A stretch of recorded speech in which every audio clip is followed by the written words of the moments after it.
Hello students, Navbharat online class में आपका एक बार पुनः स्वागत है। जैसा कि आप देख पा रहे हैं, यहाँ पे अपना चैप्टर 12 चल रहा था, प्रमुख प्राकृतिक संसाधन।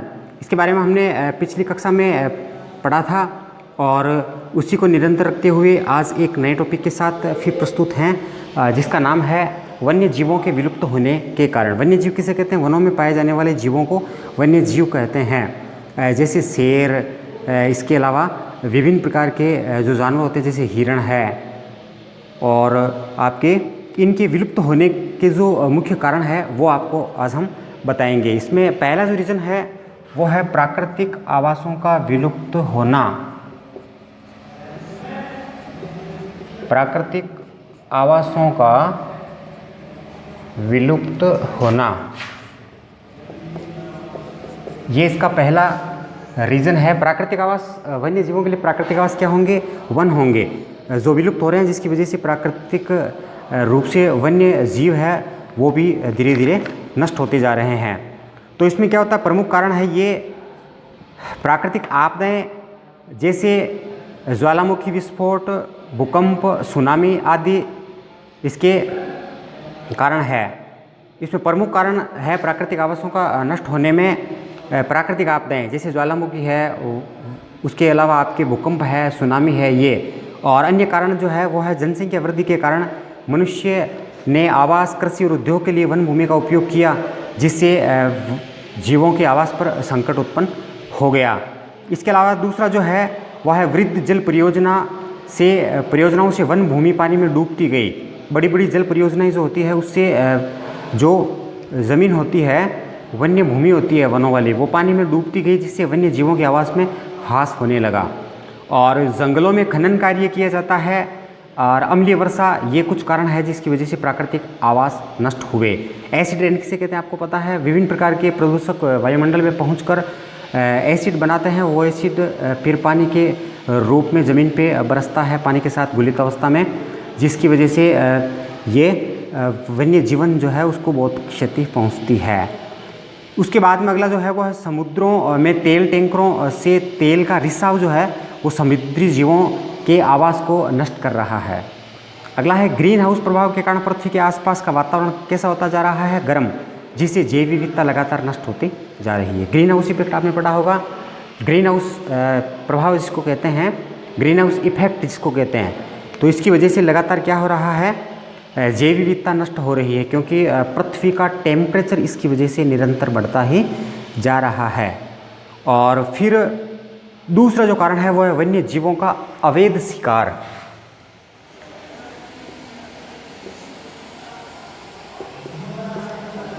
वन्य जीवों का अवैध शिकार, ये इसका दूसरा मुख्य कारण है। अवैध का मतलब क्या होता है? इलीगल तरीके से, गलत तरीके से, जो वैधानिक नहीं हो उस तरीके से इसका शिकार होता है वन्य जीवों का। तो ये दूसरा महत्वपूर्ण कारण है। जानवरों को अपने स्वार्थ की पूर्ति के लिए, अपने फ़ायदे के लिए मार दिया जाता है, जिसकी वजह से इनकी संख्या में निरंतर ह्रास होता जा रहा है।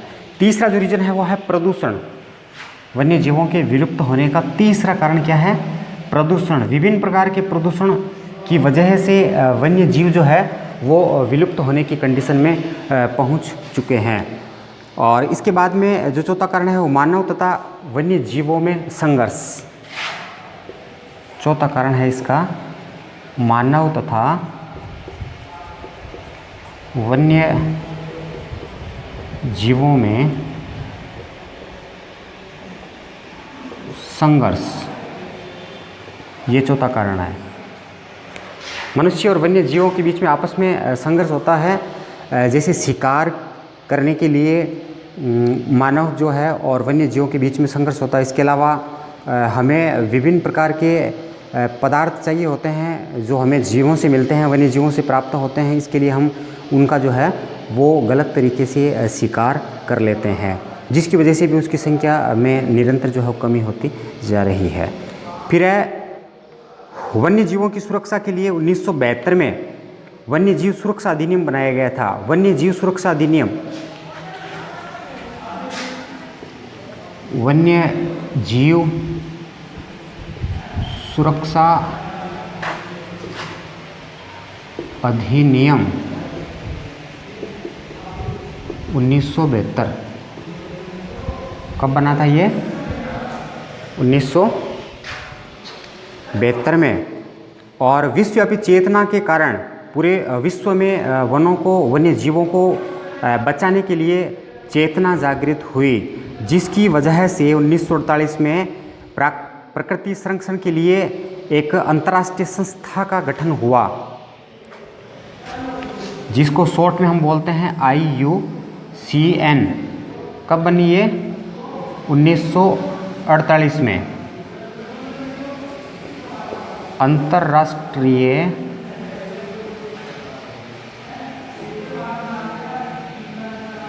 प्रकृति संरक्षण संघ, international union of conservation and nature. तो अंतर्राष्ट्रीय प्रकृति संरक्षण संघ ये इसका हिंदी का नाम है। 1948 में इसका गठन हुआ था। उद्देश्य क्या है, क्यों इसको बनाया गया? तो विश्वव्यापी चेतना हो गई थी, जिसकी वजह से वन्य जीवों को सुरक्षा प्रदान करने के लिए, प्रकृति को संरक्षण प्रदान करने के लिए इस संस्था का जो है गठन हुआ था, जिसके द्वारा क्या किया गया, विलुप्ति के कगार पर पहुंच गई जातियों को एक पुस्तक में संकलित किया गया, जिस पुस्तक को क्या कहा जाता है, रेड डाटा बुक। ये इसके द्वारा एक पुस्तक का हुआ था निर्माण, जिसको हम बोलते हैं red data book. Red data book IUCN द्वारा जो बुक संकलित की गई थी उसका नाम है रेड डाटा बुक, लाल आंकड़ों वाली पुस्तक। और इस पुस्तक में किसका लेखा जोखा मिलेगा? इस पुस्तक में मिलेगा विलुप्ति के कगार पर पहुंच चुकी जातियों के बारे में इसमें जो है वो एंट्री की गई है। जितनी भी विलुप्ति के कगार पर पहुंच गई जातियां हैं उसको इसमें संकलित किया गया है लाल आंकड़ों वाली पुस्तक में।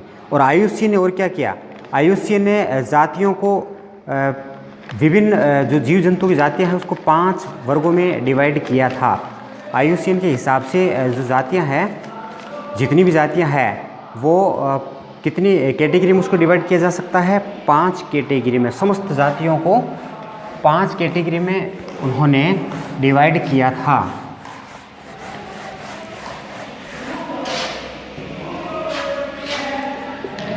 IUCN द्वारा जातियों का वर्गीकरण, IUCN द्वारा जातियों का वर्गीकरण, ये अपना अगला टॉपिक है। और इसमें हम सभी उन कैटेगरीज को पढ़ेंगे जो IUCN ने हमें बताई है। तो पहली इसमें है विलुप्त जातियाँ। पहली कैटेगरी का नाम क्या है? विलुप्त जातियाँ। जैसा कि नाम से पता लगता है कि ये अभी वर्तमान में जीवित नहीं है, नष्ट हो चुकी है। विलुप्त जातियों की कैटेगरी में कौन आएगी? वे जातियाँ आएगी जो संसार से विलुप्त हो गई है, जो अभी वर्तमान में जीवित नहीं है। जैसे डायनासोर राइनिया,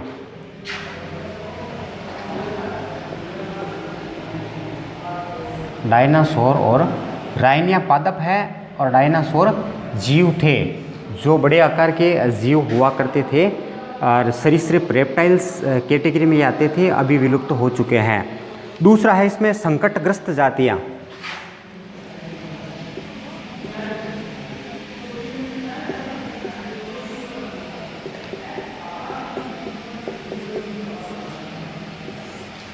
इस कैटेगरी में कौन सी जातियों को रखा गया है? वे जातियां जिनके संरक्षण के उपाय यदि नहीं किए गए, अभी इनकी संख्या ठीक ठाक है, लेकिन यदि इनके संरक्षण के उपाय नहीं किए गए तो वे निकट भविष्य में समाप्त हो जाएंगी, ऐसा अंदेशा है। और जैसे गेंडा, गोडावण, बब्बर शेर आदि, इसके उदाहरण है गेंडा, गोडावण, बब्बर शेर आदि इस कैटेगरी में आने वाली जातियां हैं। ये 2 कैटेगरी होगी। तीसरी जो कैटेगरी है वो है सभेदीय जातियां।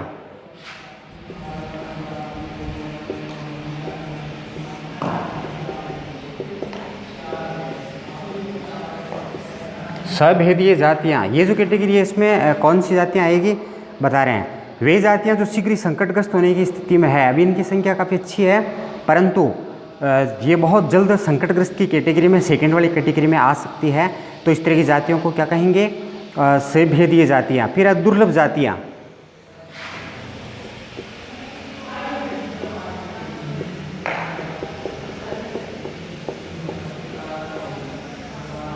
दुर्लभ जातियां जो है वो स्थान विशेष पे पाई जाती है। इसका जो फैलाव है वो काफ़ी अधिक नहीं होता। वे जातियां जिनकी संख्या विश्व में बहुत कम है तथा ये सीमित क्षेत्रों में पाई जाती है। इसके उदाहरण है हिमालय भालू, विशाल पांडा आदि।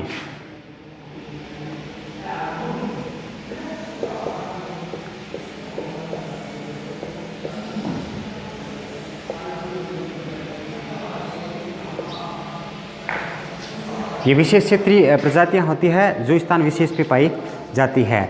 और 5वीं है अपर्याप्त ज्ञात जातियां।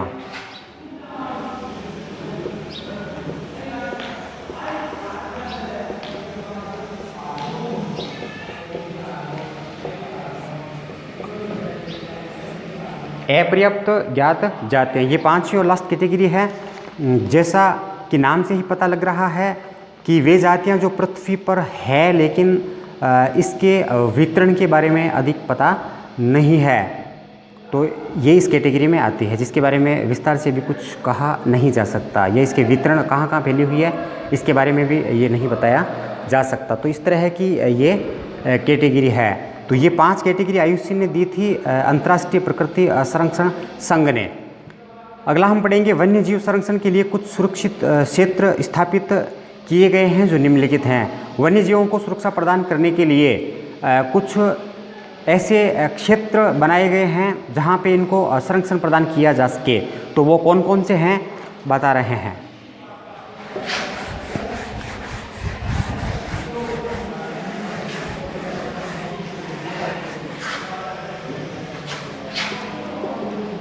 वन्य जीवों को संरक्षण प्रदान करने वाले क्षेत्र, इसमें पहला आता है राष्ट्रीय उद्यान।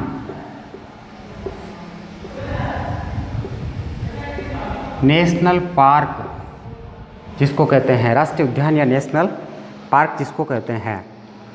तो वे क्षेत्र जहां पर्यावरण के साथ साथ वन्य जीवों एवं प्राकृतिक अवशेषों का संरक्षण किया जाता है, क्या कहलाता है? राष्ट्रीय उद्यान कहलाता है। इसमें पालतू पशुओं की चराई पे पूर्ण प्रतिबंध होता है और इसमें प्राइवेट संस्था द्वारा निजी कार्यों के लिए प्रवेश निषेध है। इनका नियंत्रण, प्रबंधन और नीति निर्धारण जो है वो केंद्र सरकार द्वारा किया जाता है। और उदाहरण इसका काजीरंगा राष्ट्रीय उद्यान असम, गिर राष्ट्रीय उद्यान गुजरात, ग्रेट हिमालय राष्ट्रीय उद्यान हिमाचल प्रदेश, बांदीपुर राष्ट्रीय उद्यान कर्नाटक, सतपुड़ा राष्ट्रीय उद्यान मध्य प्रदेश, सुंदरवन राष्ट्रीय उद्यान पश्चिम बंगाल और रणथंबोर राष्ट्रीय उद्यान राजस्थान व केवलादेव राष्ट्रीय उद्यान राजस्थान, ये 2 राजस्थान के हैं। और एक है कार्बेट राष्ट्रीय उद्यान, जिम कार्बेट इसका पूरा नाम होता है, जिम कार्बेट राष्ट्रीय उद्यान उत्तरांचल। इसके बाद में अगला जो क्षेत्र है उसके बारे में हम बताएंगे आपको, अभयारण्य।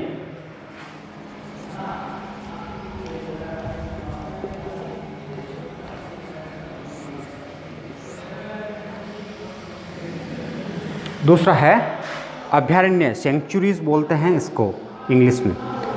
और ये वे संरक्षित क्षेत्र है जिनमें वन्य जीवों के शिकार पर पूर्ण रूप से प्रतिबंध होता है और इसमें निजी संस्थाओं को उसी स्थिति में प्रवेश की अनुमति मिलती है। राष्ट्रीय उद्यान में तो अनुमति मिलती ही नहीं, इनमें कुछ कंडीशंस, कुछ शर्तों के साथ अनुमति मिलती है। तो उन्हीं इसमें स्थिति में प्रवेश की अनुमति दी जाती है जब उनकी क्रियाकलाप कैसे हों, रचनात्मक हो, क्रिएटिव हो उनके क्रियाकलाप, तब उसको अनुमति मिलती है। इनका नियंत्रण, प्रबंधन और नीति निर्धारण जो है वो राज्य सरकार के अधीन होता है, जबकि राष्ट्रीय उद्यान का केंद्र सरकार के अधीन होता है, ऐसा आपको बताया गया था। और इसमें देखिए भारत के कुछ प्रमुख अभयारण्यों के नाम बता रहे हैं। नागार्जुन सागर अभयारण्य आंध्र प्रदेश, हजारीबाग प्राणी विहार अभयारण्य बिहार, नाल सरोवर प्राणी विहार गुजरात, और ये कुछ हैं भारत के प्रमुख अभयारण्यों के नाम, जिसमें से एक और है मनाली अभयारण्य हिमाचल प्रदेश में जो है, चंद्रप्रभा प्राणी विहार अभयारण्य उत्तर प्रदेश में स्थित हैं। ये तो भारत के हो गए। और राजस्थान की बता रहे हैं, देखिए राजस्थान में सरिस्का अभयारण्य अलवर में है और यहाँ पे हिरण और गोडावण को संरक्षण प्रदान है। दर्रा अभयारण्य जो है वो कोटा में स्थित है, बगेरा को यहाँ पे संरक्षण प्रदान है। माउंट आबू अभयारण्य सिरोही में है, जंगली मुर्गों को इसमें संरक्षण प्रदान है। ताल छापर अभयारण्य चूरू में स्थित है, काला हिरण जो है उसको संरक्षण यहाँ पे मिलता है। जवाहर सागर अभयारण्य कोटा में है, घड़ियाल को यहाँ पे सुरक्षा प्रदान की जाती है। सीता माता अभयारण्य प्रतापगढ़ है, उड़न गिलेरी यहाँ संरक्षित है। केला देवी करौली में है और रींच जो जीव है उसको यहाँ पे प्रमुखतया संरक्षण प्रदान किया जाता है। नाहरगढ़ अभयारण्य जयपुर में है, तेंदुआ और सियार को यहाँ पे मुख्य तौर पे संरक्षित किया जाता है। ये तो अभयारण्य की बात हो गई। अब तीसरा जो सुरक्षित क्षेत्र बनाया गया है उसको हम बोलते हैं बायोस्फीयर रिजर्व। इसको कहते हैं बायोस्फीयर रिजर्व, या इसको बोलते हैं जैव मंडल नीचे, ये नाम भी है इसका, बायोस्फीयर रिजर्व या जैव मंडल नीचे। इसमें क्या होता है,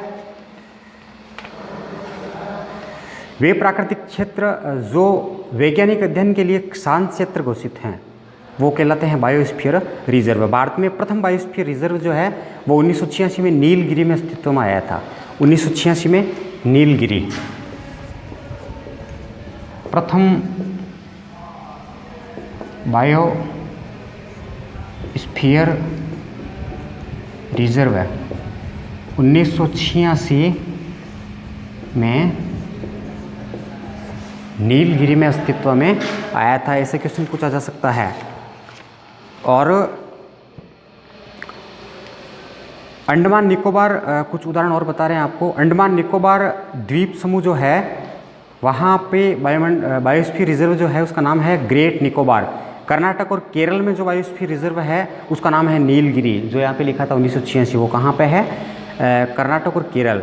उत्तर प्रदेश जो है उसमें नंदा देवी नामक बायोस्फीयर रिजर्व है। पश्चिम बंगाल में सुंदरवन बायोस्फीयर रिजर्व है। राजस्थान में थार रेगिस्तान नामक बायोस्फीयर रिजर्व है। जल संरक्षण और प्रबंधन, ये अपना अगला टॉपिक है, इसके बारे में बता रहे हैं आपको। देखिए जल संरक्षण और प्रबंधन के 3 महत्वपूर्ण सिद्धांत है।